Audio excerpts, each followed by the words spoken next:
मधुबन के बाबा, मधुबन के बाबा मुरली वाले, आपका क्या कहना, आपका क्या कहना। ओम शांति। आज 1 दिसंबर 2022 के साकार मधुर महावाक्य हैं। आज मीठे मीठे बाप दादा बोले, मीठे बच्चे, योगेश्वर बाप आए हैं तुम्हें राजयोग सिखलाने। इस योग से ही तुम विकर्माजीत बन भविष्य में विश्व महाराजा महारानी बनते हो। बाबा ने कहा, मीठे बच्चे, योगेश्वर बाप आए हैं तुम्हें राजयोग सिखलाने।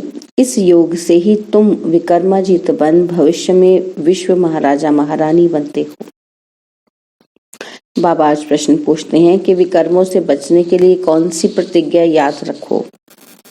और उत्तर में बाबा कहते हैं, मेरा तो एक शिव बाबा, दूसरा न कोई। एक बाप से सच्चा रूहानी लव रखना है। यह प्रतिज्ञा याद रहे तो विकर्म नहीं होगा। माया देह अभिमान में लाकर उल्टा कर्म कराती है। बाबा उस्ताद हैं, उसे याद कर माया से पूरी युद्ध करो तो हार नहीं हो सकती। बाबा एक और प्रश्न पूछते हैं कि अपने बच्चों प्रति बाप की कौन सी आश है। और उत्तर में बाबा कहते, जैसे लौकिक बाप चाहते हैं कि मैं बच्चों को ऊंच पढ़ाऊं, बेहद का बाप भी कहते हैं कि मैं अपने बच्चों को स्वर्ग की परी बना दूं। बच्चे सिर्फ मेरी श्रीमत पर चलें तो श्रेष्ठ बन जाएं।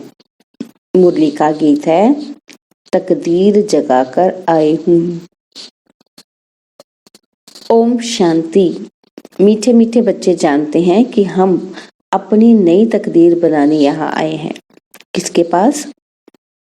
योगेश्वर के पास, सिखलाने वाले ईश्वर के पास।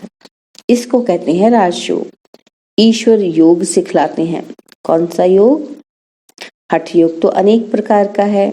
यह जिस्मानी योग नहीं है। सन्यासियों का तत्व योग ब्रह्म योग है। उनको ईश्वर योग नहीं सिखाते। तुम बच्चे जानते हो कि परमपिता परमात्मा हमको फिर से कल्प पहले मुआफिक राजयोग सिखलाते हैं। सन्यासी ऐसे कभी नहीं कहेंगे, यह योग कल्प पहले भी सिखाया था और अभी भी सिखला रहा हूँ।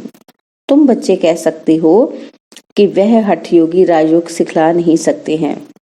और हमको सिखलाने वाला शिव बाबा है, जिसको योगेश्वर कहा जाता है। मनुष्य भूल से श्री कृष्ण को योगेश्वर कह देते हैं। श्री कृष्ण सतयुग का प्रिंस है, वहां योग की बात ही नहीं। यह बहुत अच्छी पॉइंट है। समझाने की तरकीब सीखो। युक्ति से समझाया जाता है। तुम्हारा सारा मदार योग पर है। जितना योग में रहेंगे उतना विकर्माजीत बनेंगे। भारत का प्राचीन योग बहुत गाया हुआ है। यह राजयोग परमपिता परमात्मा के सिवाय कोई सिखला ना सके, इसलिए इनका नाम योगेश्वर है। ईश्वरीय राजयोग सिखलाते हैं। किसके लिए राजयोग सिखलाते हैं? क्या भारत को रजाई देते हैं? नहीं, सिर्फ भारत की बात नहीं, तुम बच्चों को सारे विश्व का मालिक बनाने के लिए राजयोग सिखलाते हैं। यह एम ऑब्जेक्ट क्लियर है।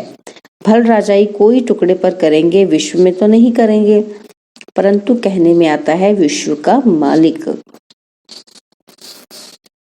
तुम बच्चे जानते हो कि नई दुनिया के लिए हम तकदीर बनाकर आए हैं।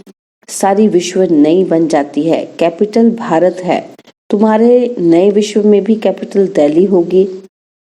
उनका नाम गाया हुआ है परिस्तान। तुम हो ज्ञान परियां। ज्ञान सागर में गोता खाकर मनुष्य से बदल स्वर्ग की परियां बन जाते हो। यह मानसरोवर है ना, कहते हैं वहां स्नान करने से मनुष्य परी बन जाते हैं। तुम यहाँ आए हो स्वर्ग की परियां बनने के लिए। तुम बादशाही लेते हो। तुम्हारे पास जेवर आदि ढेर होंगे। तुम कहेंगे हम राजयोग सीखते हैं, जिससे हम भविष्य में महाराजा महारानी बनेंगे। परंतु अगर श्रीमत पर अच्छी चलेंगे तो ऐसे मत समझना कि प्रजा में जाने वाले को परी कहेंगे। नहीं, श्रीमत पर दैवी गुण धारण करने हैं। लौकिक बाप का बच्चों में मोह होता है तो कहते हैं बच्चों को ऊंच पढ़ाऊं। यह बाप भी कहते हैं इन्हों को एकदम स्वर्ग की परी बना दूं। श्रीमत पर जितना चलेंगे उतना श्रेष्ठ बनेंगे। कोई भी तकलीफ नहीं है। साहूकारों को सुनने की फुर्सत नहीं मिलती, सिर्फ गरीबों को फुर्सत मिलती है। तुम्हारे जितनी फुर्सत किसी को नहीं है। जिनके लफड़े ज्यादा हैं उनका योग लग नहीं सकता। आज बाबा बच्ची से पूछ रहा था कि तुम जानती हो कि हम किसके रथ की सेवा कर रहे हैं? घोड़े की संभाल करने वाला समझेगा कि हम फलाने साहिब के घोड़े की संभाल कर रहे हैं। तुम भी जानते हो कि ये रथ किसका है। अगर शिव बाबा को याद कर तुम इस रथ की सेवा करो तो तुम बहुतों से अच्छा पद पा सकती हो। यह हुआ रथ, याद तो शिव बाबा को करना है। यह भी याद रहे तो बेड़ा पार हो सकता है। बाबा कहाँ के लिए राजयोग सिखलाते हैं? भविष्य नई दुनिया के लिए, और सिखाते हैं संगम पर। श्री कृष्ण कैसे राजयोग सिखाएंगे? वह तो सतयुगी रजाई में था, परंतु वह रजाई किसने स्थापन की? बाप ने। प्राचीन देवी देवताओं को ऐसा किसने बनाया? किसने राजयोग सिखाया? वह श्री कृष्ण का नाम लेते हैं। बाप कहते हैं मैं तुम बच्चों को अभी सिखला रहा हूँ। तुम तकदीर जगा कर आए हो भविष्य नई दुनिया में ऊंच पद पाने के लिए। बाप कहते हैं मुझे याद करो तो पवित्र दुनिया का मालिक बनो, और कोई उपाय नहीं। एक तरफ याद करते हैं कि पतित पावन आओ, और दूसरी तरफ नदियों को कहते हैं पतित पावनी। कितनी भूल है। बात छोटी है परंतु मनुष्यों की आंख खोलनी है। बाप जब आते हैं आकर समझाते हैं कि पतित पावन मैं हूँ, मैं ही तुमको ज्ञान स्नान कराए पावन बनाता हूँ। यह पतित दुनिया है। सन्यासी अनेक प्रकार के योग सिखलाते हैं, परंतु राजयोग तो एक ही सिखलाने वाला मैं हूँ। परमपिता परमात्मा को ही पतित पावन कहते हैं। उनको कितना याद करना चाहिए, और फिर मैनर्स भी बहुत अच्छे चाहिए। हम 16 कला संपूर्ण बनते हैं। खान पान शुद्ध होना चाहिए। कोई झट धारण करते हैं। गाया हुआ है सकीन में जीवन मुक्ति। एक जनक थोड़े ही होगा, मिसाल एक का दिया जाता है। द्रौपदी एक थोड़ी ही होगी, सबकी लाज रखते हैं। स्त्री पुरुष दोनों को पतित होने से बचाते हैं। गीता में श्री कृष्ण का नाम लिख दिया है। इस समय तुम बच्चे जो कुछ भी करते हो भक्ति में यादगार बनता है। शिव बाबा का कितना बड़ा मंदिर है। जो सर्विस करते हैं उनका नामाचार निकलता है। तुम्हारा देलवाड़ा मंदिर एक्यूरेट यादगार है। नीचे तपस्या कर रहे हो और ऊपर राजाई के चित्र खड़े हैं। अभी तुम बाप से योग लगा रहे हो स्वर्ग का मालिक बनने के लिए। स्वर्ग को भी याद करते हो। कोई मरता है कहते हैं स्वर्ग पधारा, परंतु स्वर्ग है कहाँ ये किसी को मालूम ही नहीं। समझते हैं भारत स्वर्ग था, फिर ऊपर कह देते हैं। बाप समझाते हैं कि सेकंड में जीवन मुक्ति गाई हुई है, फिर भी कहते हैं ज्ञान का सागर है। जंगल को कलम बनाओ, सागर को स्याही बनाओ तो भी खुटता नहीं, पिछाड़ी तक चलेगा। तो मेहनत की जाती है ना। सेकंड की बात भी ठीक है। बाप को जाना तो बाप का वर्षा है जीवन मुक्ति। साथ साथ ये समझाया जाता है तो चक्र कैसे फिरता है, धर्म कैसे स्थापन होते हैं। कितनी बातें हैं समझाने की। साथ में बाबा को याद करो, वर्षे को याद करो। तुम याद करते हो, निश्चय भी करते हो। हम विश्व की बादशाही ले रहे हैं, फिर क्यों भूल जाते हो? बाबा कहते हैं कि जितने याद करेंगे उतने विकर्म विनाश होंगे। इसमें टाइम लगता है। जब तक कर्मातीत अवस्था हो जाए, कर्मातीत अवस्था हो गई फिर तो तुम यहाँ रह नहीं सकते हो। बच्चों को वर्षों से समझाते रहते हैं। बात है बिल्कुल सहज। अल्फ और बे चक्र का राज भी बाबा समझाते हैं। बुद्धि में पूरा राज आता है तो फिर औरों को भी समझाना पड़ता है। सारा झाड़ बुद्धि में आ जाता है। बाप से सहज ते सहज वर्षा लेना है। कहते हैं बाबा योग नहीं लगता, माया विकर्म करा देती है। बाप समझाते हैं कि बच्चे, अगर विकर्म कर लिया फिर तो बहुत पुरुषार्थ करना पड़ेगा। माया देह अभिमान में लाकर उल्टा काम करा लेती है। बाप कहते कि बच्चे, मेरा बनकर कोई भी विकर्म नहीं करो। तुमने प्रतिज्ञा की है कि मेरा तो एक शिव बाबा, दूसरा न कोई। जैसे कन्या की जब सगाई होती है तो पति के साथ कितना लव हो जाता है, तो बेहद के बाप से कितना लव होना चाहिए। तुम्हारा कितना गुप्त लव है, वह है जिस्मानी और ये है रूहानी। उनकी प्रैक्टिस पड़ गई है, यह तुम घड़ी घड़ी भूल जाते हो क्योंकि नई बात है। अपने को आत्मा समझ बाप को याद करना है। तुम हो खुदाई खिदमतगार और तुम हो रूहानी सेवाधारी। तुम लड़ाई के मैदान में खड़े हो, बाबा उस्ताद भी खड़ा है। कहते हैं माया के साथ पूरी युद्ध करो, जो यह 5 विकार प्रवेश ही न करे। लिखते हैं कि बाबा यह भूत आ गया। बाबा कहते हैं इन भूतों को भगाते रहो, यह तो अंत तक आएंगे और ही जोर से तूफान आएंगे। अज्ञान में भी कभी नहीं आए होंगे, वह भी आएंगे। तुम कहेंगे वानप्रस्थ में थे, कभी ख्याल भी नहीं आता था। ज्ञान में आने से काम का नशा आ गया। स्वप्न भी आते रहते हैं, ये क्या? ये वंडरफुल ज्ञान है। कोई मूंझ कर छोड़ भी जाते हैं। बाबा बता देता है तूफान बहुत आएंगे। जितना पहलवान बनेंगे माया बहुत पछाड़ेगी। इसलिए महावीर बन स्थिर रहना है, बाबा की याद में रहना है, कर्म में नहीं आना है। कर्म में आने से भी कर्म बन जाता है। बहुत पुरुषार्थ है, खराब आदतें निकालनी है। अविनाशी सर्जन जानते हैं, ये बाबा भी जानते हैं कि माया के अनेक प्रकार के विघ्न पड़ते हैं। यहाँ बहुत शुद्ध बनना है। चाहते हो हम सूर्यवंशी बने तो लायक बनना पड़े। यह है राजयोग, प्रजा योग नहीं है, तो पुरुषार्थ कर रजाई लेनी चाहिए।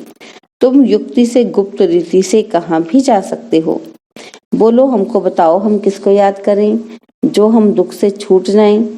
भला कहते हैं कि भारत का प्राचीन योग वह क्या है। आप हमको राजयोग सिखला सकते हो जो हम राजा बने। ऐसी ऐसी बातें करते ज्ञान में ले आना चाहिए। तुम ऐसी पहलवानी दिखाओ जो एक ही बात से उनकी बुद्धि ढीली हो जाए। युक्ति वाले चाहिए। तब बाबा पूछते हैं कि इतने सर्विसेबल बने हो। बहुत संभाल रखनी पड़ती है। दुनिया इस समय बहुत गंदी है। यह भी एक कहानी है। द्रौपदी के पिछाड़ी कीचक लगे, इसलिए बाबा कहते हैं कि बहुत खबरदार रहना है।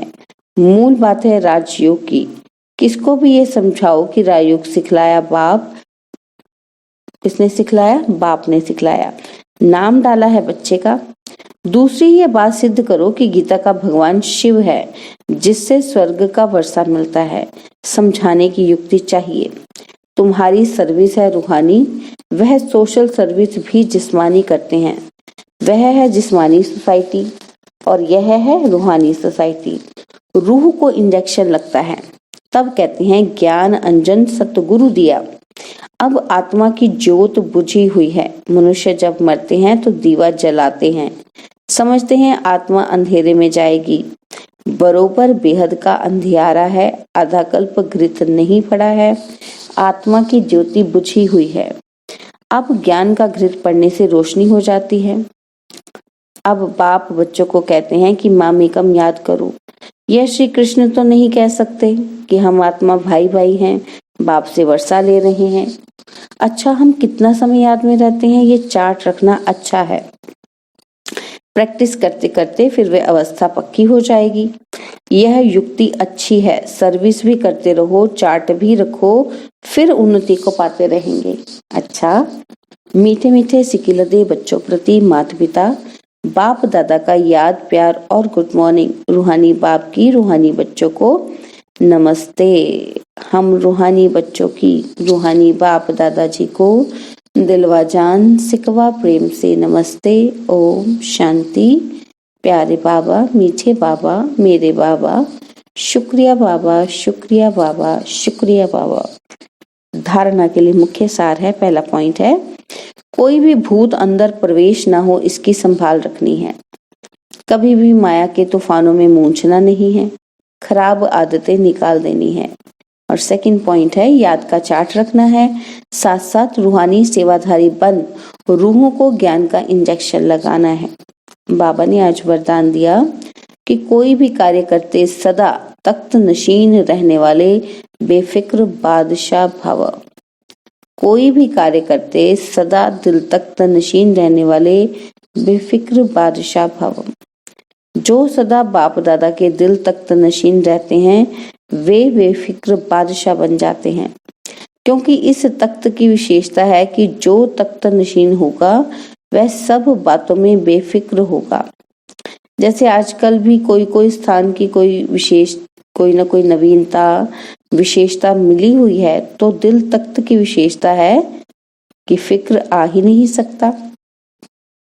यह दिल तख्त को वरदान मिला हुआ है, इसलिए कोई भी कार्य करते सदा दिल तख्त नशीन रहो। स्लोगन है, नंबर आगे लेना है तो स्नेह और सहयोग के साथ शक्ति रूप धारण करो। नंबर आगे लेना है तो स्नेह और सहयोग के साथ शक्ति रूप धारण करो। ओम शांति।